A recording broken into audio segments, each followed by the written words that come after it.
LarsVilks joutui suojautumaan, kun hän piirsi islamilaisille tärkeän profeetta Muhammedin pään ja sille koiran vartalon. Tämä tapahtui muiden pyynnöstä, eikä hänellä itsellään ollut aikomusta loukata ketään. Islaminuskoisten langettama tappouhkaus koirapiirustuksen takia on pakottanut ruotsalaisen yhteiskunnan ja median pohtimaan demokratian ja sananvapauden rajoja, aivan samoin kuin Tanskassa vain pari vuotta aiemmin. I was invited to a rather small place in the countryside in Sweden at an exhibition called Dog in Art. And then I came to think about that there is borders in art. You can make an attack on use and capitalism, or you can attack Israel. I mean, that's politically correct, and there will never be any fuss about it. But there are certain things you cannot really touch. That was the context that I did this, the prophet as a roundabout dog, because I knew that was politically incorrect. Kovan linjan islamistit ovat Ruotsissa saaneet taustatukea maan omilta liberaaleilta taiteilijoilta. Miksi? There are two reasons. First of all, they look upon the Muslim as a weak group, and you should not kick at people who is weak. And the other one is the enemy's enemy.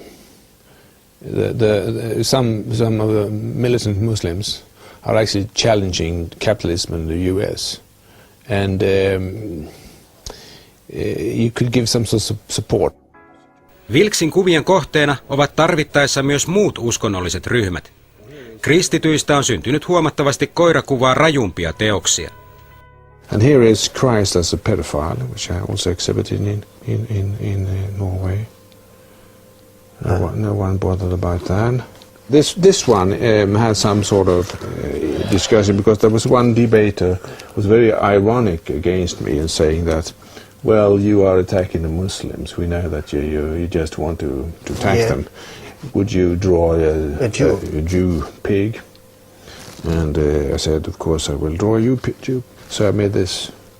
The Jew pig is moving out to destroy Palestine villages. But it didn't really create any protests. LarsVilks haluaa olla taiteilija, joka piirustusten avulla nostaa uusia aiheita keskustelun kohteeksi. Do you think that artistic freedom or freedom of expression has its limits? When it's personal. I mean, if I claim that you are a pedophile, for example, and spread this rumor, I mean, I cannot claim freedom of speech for that. And when I made my project, I had a very clear reason. Vilksin mukaan edes Ruotsissa ei vielä pystytä puhumaan ristiriidoista, joita vääjäämättä syntyy islamin arvojen ja länsimaisten arvojen erilaisuudesta. Kyse on myös siitä, kenen arvot antavat periksi. You cannot avoid that you will clash. The cultures would clash at some certain points, and then multiculturalism doesn't give any solutions to these things.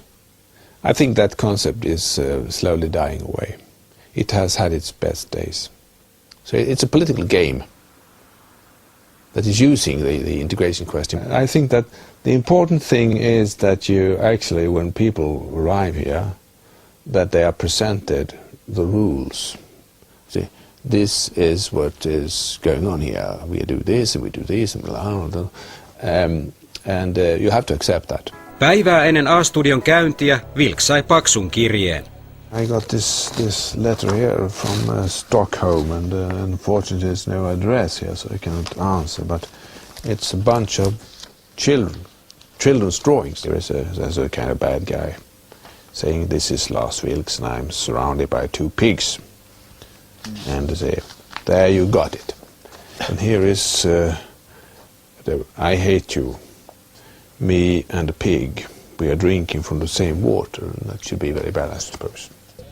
Vilks ei ammu puskista eikä uhkaa ketään. Hän kaipaa muslimiyhteisöistä esiin edustajia, jotka kävisivät reilua vuoropuhelua Ruotsin kantaväestön kanssa. I mean, the ordinary, boring Muslim is the one you should present. Not the dangerous or extremely religious or all sort of stupid person that actually are representing them. They would need a kind of spokesman which could become popular.